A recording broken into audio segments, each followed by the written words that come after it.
اور یہاں پر یہ بات بھی آپ کو سنا دوں اگر آپ تھوڑا سا دھیان فرما رہے ہیں تو، چونکہ خیرات تو سبھی نے کی ہے، صدقے جاؤں عثمان غنی کی خیرات پر، آ چکے حضرت عثمان غنی رضی اللہ عنہ، آپ کا دن بھی ہے، تو ہم تو بھائی سب کا ذکر کرنے والے ہیں نا۔ اور یہ میرے پیارے نبی صلی اللہ علیہ وسلم کے تیسرے خلیفہ ہیں، تیسرے خلیفہ حضرت سیدنا عثمان غنی رضی اللہ عنہ۔ اور میرے پیر و مرشد سیدی امیر اہل سنت دامت برکاتہم العالیہ آپ نے فرمایا کہ میرے جتنے بھی مبلغین ہیں وہ بھی بات نوٹ کریں، اور محبت والوں کے لیے بھی یہ پیغام تو ہے کہ جناب جب بھی خلفائے راشدین کا ذکر آئے، مثلا حضرت ابو بکر کا ذکر آئے، تو یہ کہیں اسلام کے اور نبی کے پہلے خلیفہ حضرت ابو بکر صدیق، لفظوں ہی لفظوں میں عقیدہ بھی دے دو اور ان کا ذکر، کیونکہ ہمارا عقیدہ ہے خلیفہ بلا فاصل اگر ہیں تو وہ حضرت صدیق اکبر ہیں۔ چپ ہو گئے ہو یار، جاگا کرو، سمجھ آ رہی ہے؟ اور جب حضرت عمر فاروق اعظم کا ذکر آئے تو یہ کہا جائے اسلام کے دوسرے خلیفہ، میرے نبی کے دوسرے خلیفہ، تاکہ لوگوں کو پتہ چلے یہ خلافت کی ترتیب کیا ہے۔ یہ جو ترتیب بگاڑنا چاہتے ہیں نا، خدا ان کو بگاڑے، ان کو برباد کرے، جنہوں نے اہل سنت کے ساتھ کھلواڑ شروع کیا، تو ان کو بھی ذرا پتہ چلے نا۔ پھر کہتے ہیں کہ دعوت اسلامی والے دین کا کام نہیں کرتے، میں نے کہا کام کرتے ہیں پر شور نہیں مچاتے۔ ہمارا جب کام ہوتا ہے تو شور جب مچتا ہے پھر پتہ چلتا ہے۔ ہم جس کا بھی ذکر کرتے ہیں نا، لوکاں دی حال حال تو سمجھا کرو بھی کام ہو گیا ہے۔ اسلام کے پہلے خلیفہ حضرت ابو بکر صدیق، اسلام کے دوسرے خلیفہ فاروق اعظم، اسلام کے تیسرے خلیفہ حضرت عثمان غنی، اور اسلام کے چوتھے خلیفہ میرے مولا علی۔ سمجھ آ رہی ہے میری بات کی؟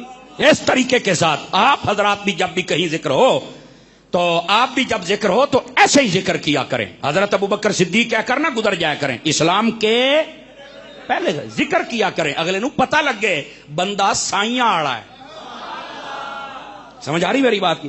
تو اسلام کے تیسرے خلیفہ پیکر شرم و حیا، مرکز جود و سخا، جامع القرآن، ناشر القرآن، حضرت عثمان بن عفان، اور جن کو ذو النورین کہا جاتا ہے۔ حضور اکرم صلی اللہ علیہ وسلم نے فرمایا جنت میں ہر نبی کا کوئی نہ کوئی رفیق ہے، فرمایا جنت میں میرا رفیق عثمان غنی ہے۔ سمجھ آ رہی میری بات کی؟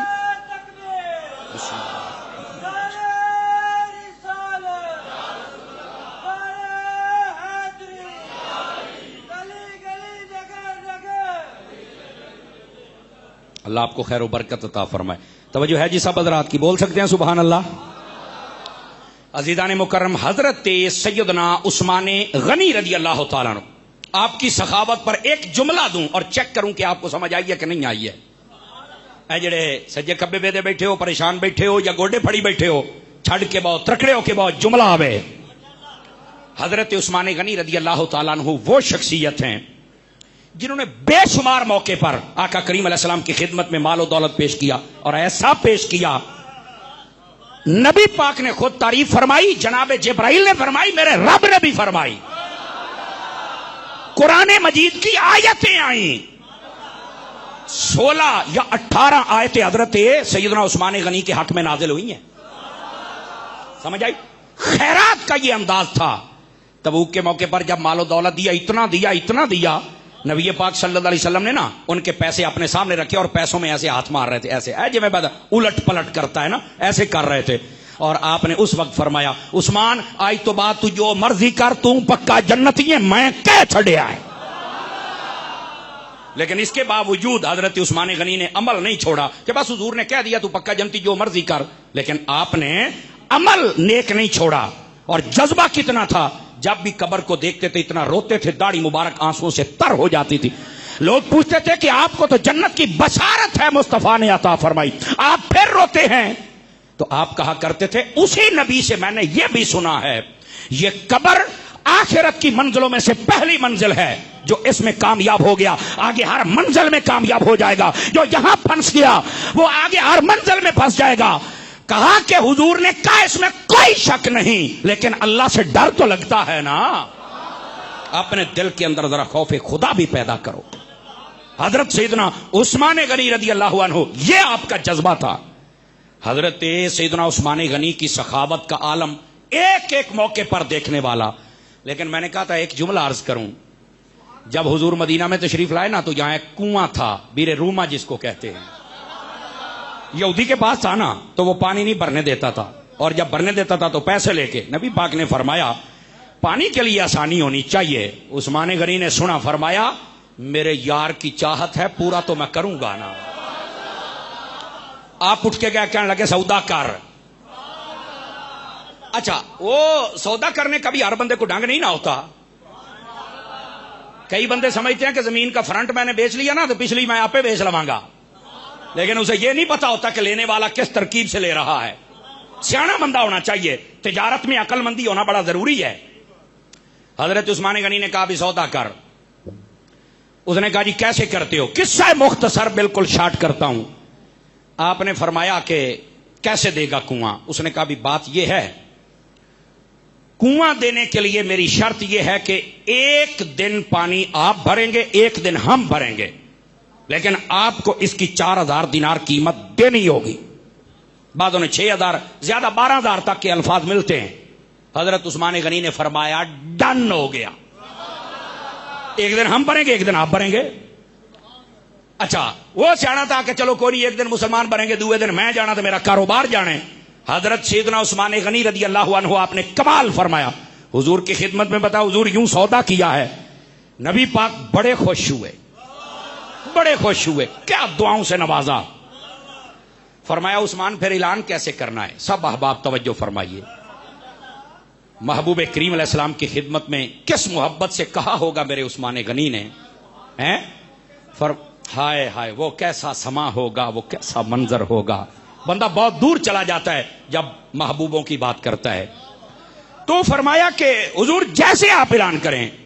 فرمایا پیسے لے کر تو یہودی پانی دیتا ہے، آپ نے ایک دن کے لیے خرید تو لیا، ایک دن اس کا ایک دن ہمارا، اجازت بھی ہے، کون بھرے گا؟ فرمایا کہ جس کو آپ اجازت دیں گے وہ بھرے گا۔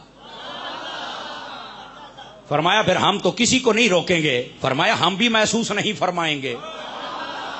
اعلان ہو گیا، آج مسلمانوں کی باری ہے، جو پانی بھرنا چاہے بھر لے۔ سب نے بھر لیا۔ دوسرے دن وہ بیٹھا ہے وہاں پر جناب، او جیسے پارکوں کے سامنے رسیاں شسیاں لگا کے بیٹھتے ہیں نا، موٹر سائیکل لے تھے کھلارو کار میں ڈیش بازیاں، وہ بھی بیٹھ گیا وہاں پر، پانی بھرنے ہی کوئی نہیں آیا۔ وہ نے آخیا تسی پانی نہیں لینا؟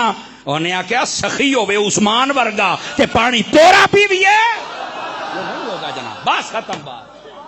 انہوں سمجھ آ گئی، ہائے میں کر کے بیٹھا۔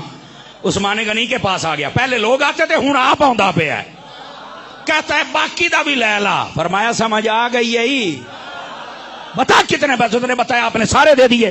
حضور کی خدمت میں کہتے ہیں یا رسول اللہ صلی اللہ علیہ وسلم یہ کنواں ہے۔ اب اس پر بڑی لمبی چوڑی بات ہے، میں نے بالکل شارٹ کیا ہے۔ محبوب کریم صلی اللہ علیہ وسلم آپ نے آپ کو بڑی بشارتیں عطا فرمائی، کیا جنت تو کیا حوض کوثر تو کیا آپ کے لیے بھائی سب ارشاد فرمائی، اور ساتھ میں فرمایا کہ یہ کنواں آج کے لیے وقف ہے، جو چاہے پانی پینا چاہے وہ پی سکتا ہے۔ پورا مدینہ اپنے کیا پرائے کیا، جس کا لنگر کھاتے تھے نا پانی کی صورت میں، اس کا نام عثمان غنی ہے۔ یہی وہ حضرت عثمان غنی تھے۔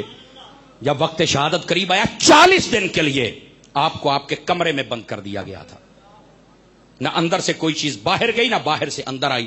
40 دن پیاسے رہے تھے۔